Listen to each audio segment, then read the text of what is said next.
the wildcats of North, Central, and South America. They can be found almost anywhere, in jungles, forests, deserts, mountains, grasslands, and even our backyards. Taxonomists generally recognize 12 different species, although some claim there are more. Yet they are rarely seen, which is one reason they fascinate us. That and their behavior, their success, and their beauty. Let's take a closer look.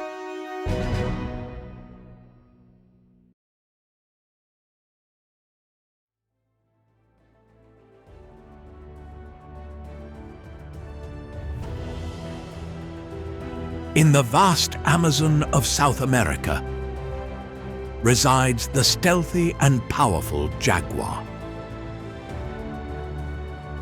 The largest cat in the hemisphere, and the third largest in the world. An apex predator that has been revered by people for thousands of years. Favorite prey items include deer, capybara, peccary, and even caiman.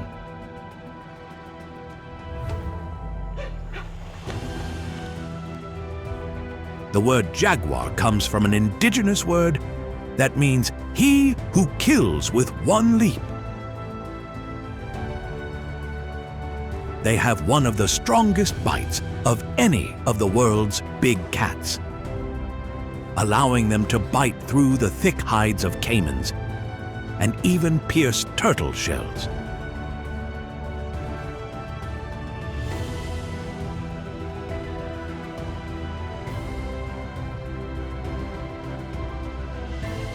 Unlike some cats that have true spots, the jaguar has rosettes. Like fingerprints on humans, the patterns are unique to each animal, allowing scientists to identify individuals from photos.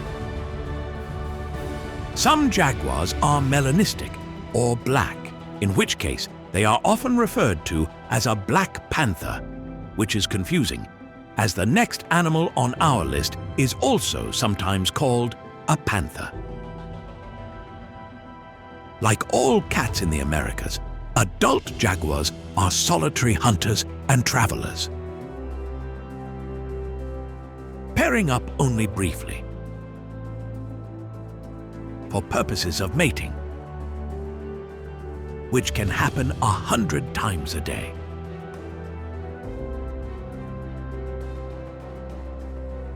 South of the Amazon jungle is another hot, moist, tropical region known as the Pantanal, a flat landscape that is seasonally flooded, making it the largest wetland in the world. However, in the dry season, the water is mostly restricted to larger rivers, where capybara and caiman concentrate, as do jaguars. So the jaguars aren't afraid to swim. In fact, swimming the rivers looking for prey is one of their hunting strategies.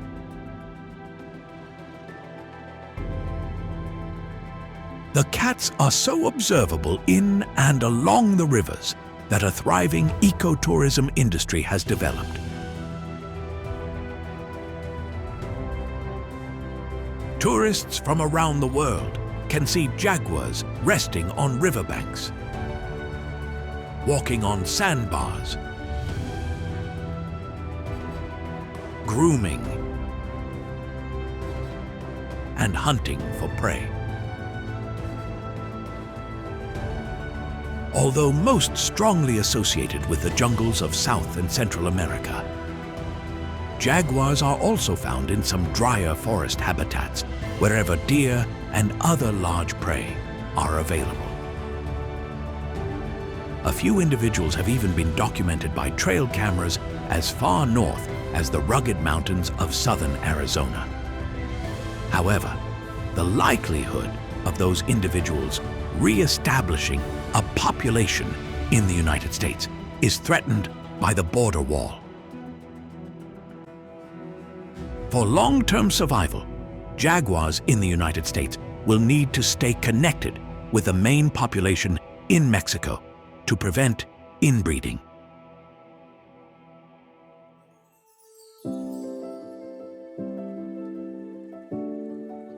The next cat on our list is the cougar, also known as the mountain lion, especially in the Rocky Mountains of western North America, panther in the swamps of Florida, and puma in Central and South America, among many other names.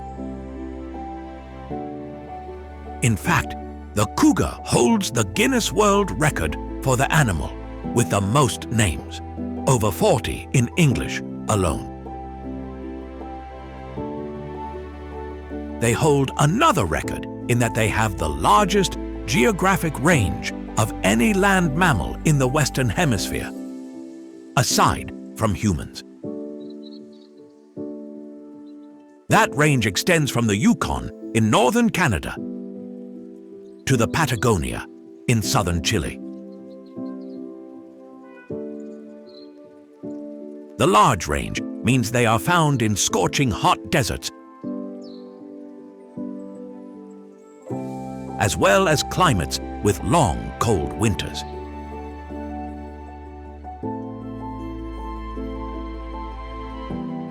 Again, wherever large prey is found, which for the cougar includes elk, deer, sheep, peccary, and vicuna, among many others. Because the cougar's prey is often larger than they can consume in one setting, they typically hide or cache the remains so other animals can't find it. They will come back to the kill to feed for several days until it is gone.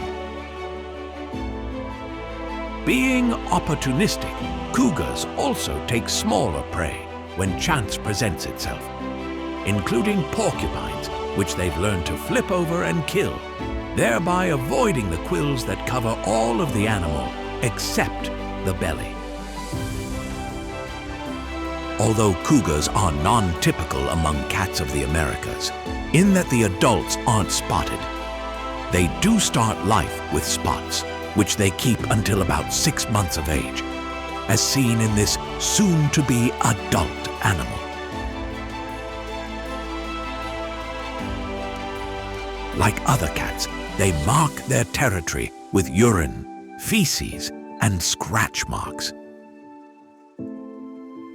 thereby protecting their valuable hunting grounds from other cougars.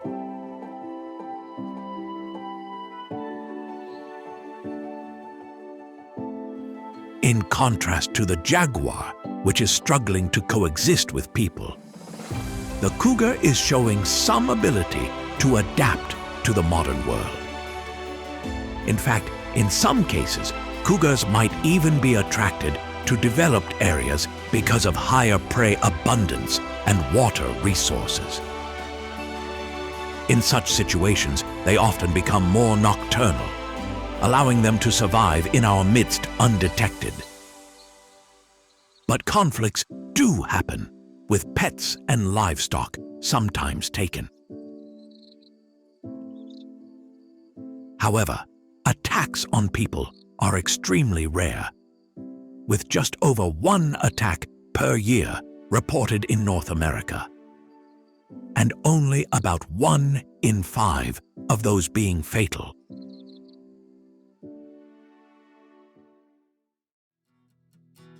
Another wide-ranging cat, and the feline most often referred to as the wild cat, is the bobcat. The name comes from the short, bobbed tail, as if it was cut. Why they and their close cousin the lynx have short tails when the other cats have long tails is a mystery. Like the cougar, they can survive in areas with scorching heat, as well as regions with long, cold winters.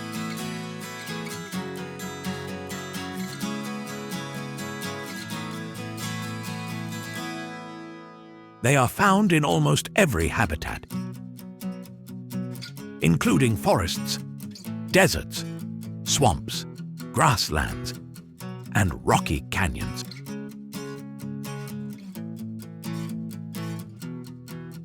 They are even more adaptable than the cougar, existing not only near towns and cities, but sometimes within them. They can become very habituated toward people, a cat characteristic that would lead their African relatives to domestication thousands of years ago. At 15 to 30 pounds, they are about twice the size of a typical house cat. Like all wild cats, they primarily hunt by stalking and ambushing. Stalking means staying low and closing the gap.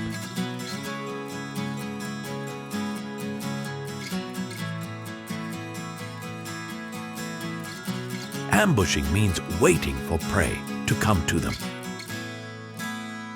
even if it takes hours.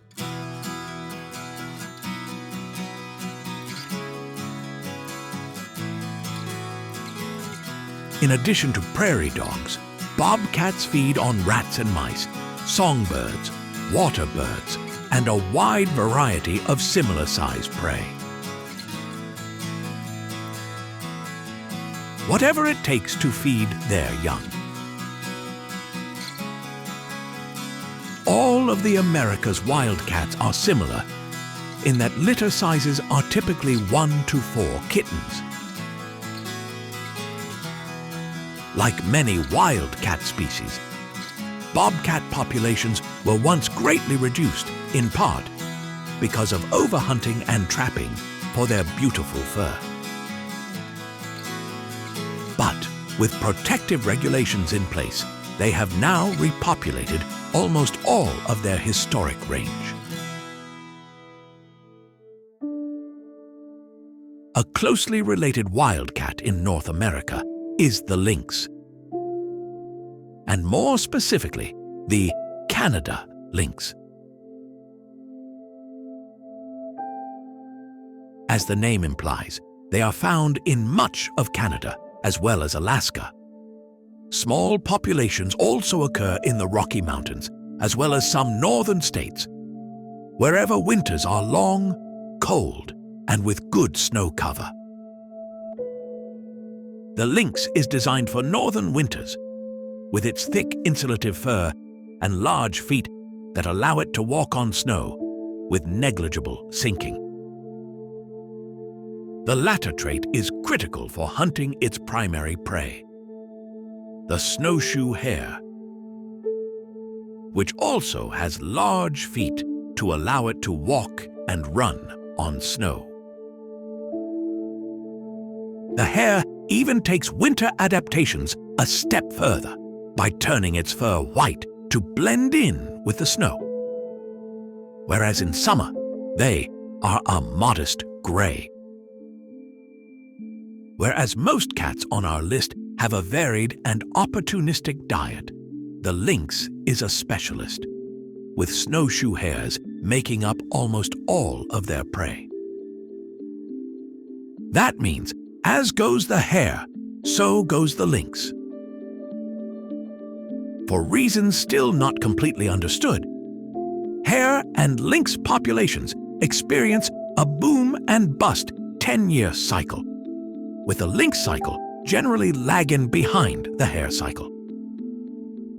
This suggests that hare abundance, in other words, the prey species, determines predator abundance.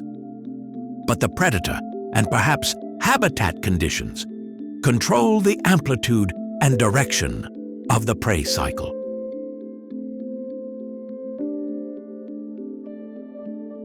Unfortunately for both the hare and the lynx, As North America warms and long cold winters with snow cover retreat further north, so have their populations.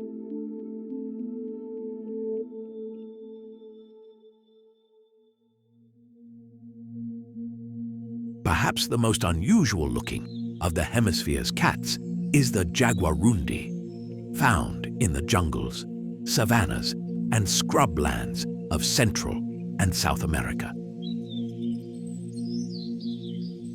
At first glance, they look more like a weasel than a cat. In fact, they are sometimes called the otter cat.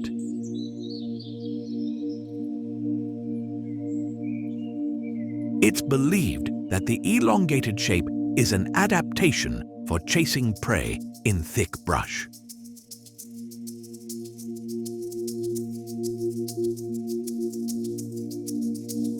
They are one of the more diurnal of the cats,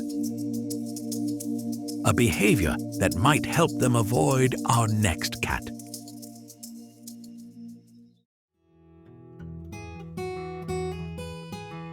About twice the size of the jaguarundi is the beautiful ocelot. They are primarily nocturnal.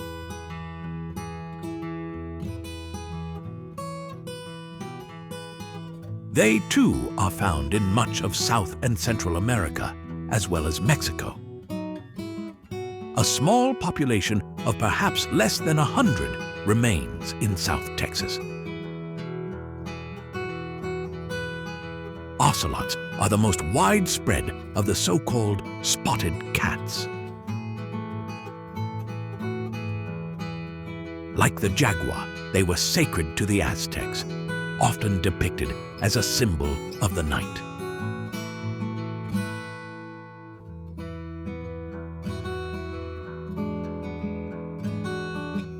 The next cat is the margay, found from Mexico through South America.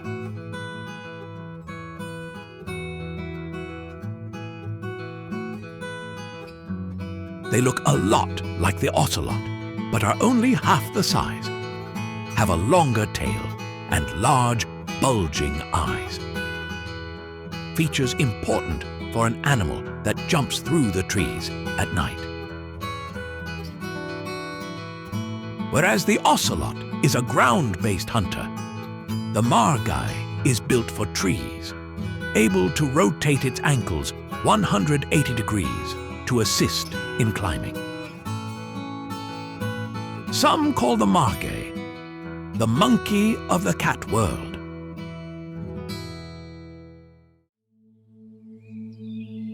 The remaining 5 cats can be lumped together because they are all small and spotted, poorly studied, found only in South America, and of the genus Leopardus.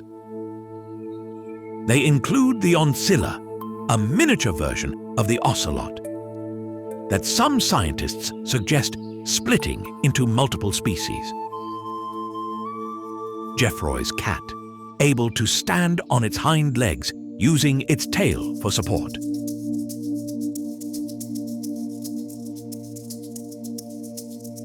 Very widespread, but seldom seen due to its secretive nature. The pampas cat, the most physically diverse of the hemisphere's cats, that some scientists also split into multiple geographically distinct species. The Andean mountain cat, also known as the ghost of the Andes and the rarest and most endangered cat in the Americas. The bushy tail is 70% of its body length, helping it balance as it leaps among the rocks. And lastly, the shy kodkod, weighing in at 4 to 5 pounds, the smallest cat in the Americas. A species so secretive that even many locals have never seen one in the wild.